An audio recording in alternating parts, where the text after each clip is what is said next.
Présentement, on a l'impression qu'on vit tous dans le même univers, mais dans le fond, c'est absolument pas le cas. Qu'est-ce qui se passe, c'est que pour votre mental, le monde est un objet, le monde sont des objets.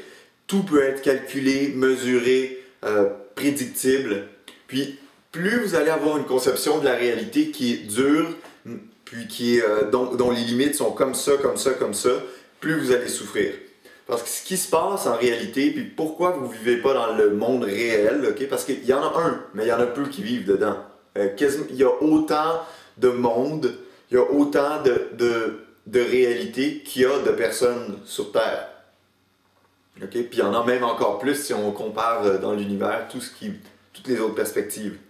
Mais du point de vue de la perspective que donne la conscience, on voit que le mental, dans le fond, qu'est-ce qu'il fait, c'est qu'à chaque fois que vous entrez en contact avec quelque chose, quelqu'un, ou toutes sortes de croyances que vous avez eues dans votre vie, vos croyances, votre philosophie de vie, les concepts, votre famille, les rapports que vous avez avec les gens, tout ça, là, okay? Tout ce que vous pouvez penser dans votre tête, c'est un construit. Par exemple, à chaque fois que vous prenez...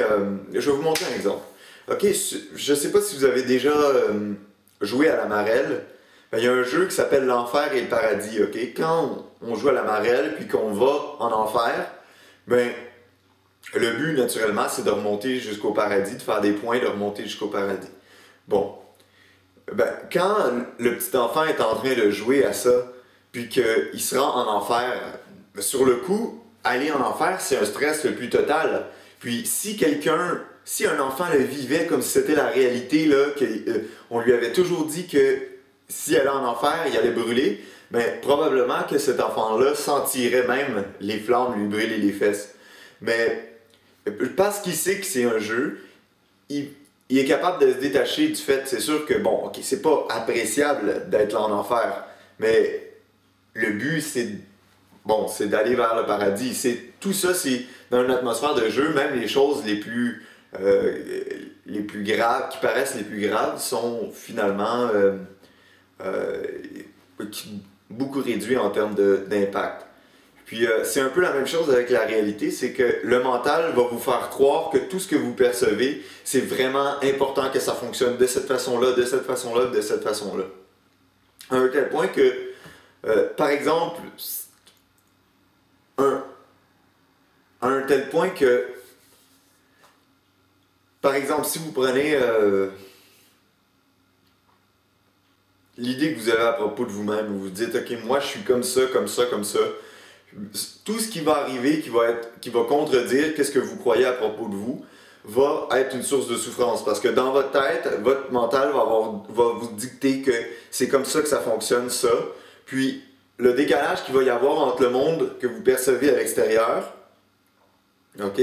Puis le monde, les limites qui sont à l'intérieur, que vous percevez pas, mais que vous mettez par-dessus le monde que vous voyez, ben, ça crée un stress parce qu'il n'y a pas de... votre mental vous démontre que ce qu'il y a à l'extérieur ne devrait pas être comme ça. Alors qu'il n'y a pas de limites qui sont comme ça. Puis, accéder à la conscience, okay, c'est vraiment de redevenir l'observateur, puis ça vous permet de prendre une distance avec les choses, puis de voir que ce sont comme des petits nuages dans la nature. Okay, c'est des concepts qui sont pas solides, qui sont malléables, puis que vous voyez la fausseté à travers ces concepts-là. Vous voyez aussi que quand on est pris dans ce fil-là, dans ce filament de pensée, on a l'impression, un peu comme quand on se cogne l'orteil sur un radiateur, puis tout d'un coup on est tellement fâché qu'on veut punir le radiateur d'avoir fait ça, ou punir la porte qui nous a écrasé le doigt, ou autre. Mais au moment où on est tellement pris dans la situation que pendant un moment on ajoute quelque chose qui n'est pas là à un objet, ou c'est la même chose. C'est un exemple un peu bizarre, mais c'est un peu la même chose avec le monde extérieur. On perçoit les choses, ok?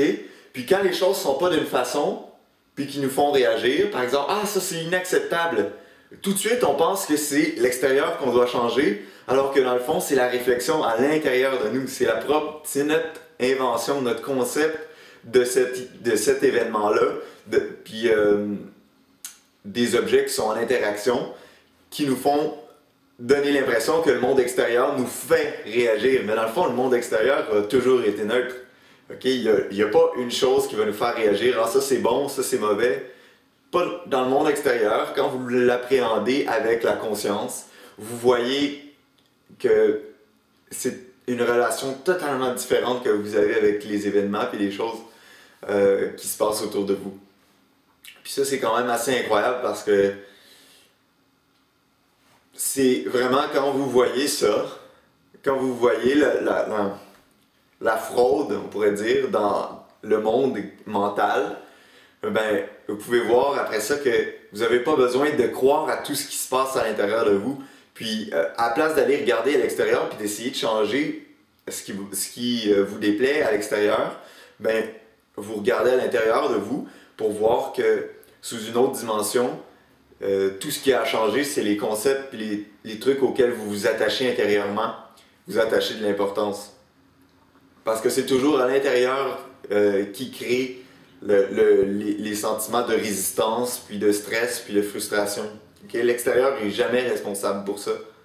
Alors, de cette façon-là, à cause de nos mentales qui sont tous différents, qui veulent construire le monde d'une certaine façon, parce que c'est rassurant,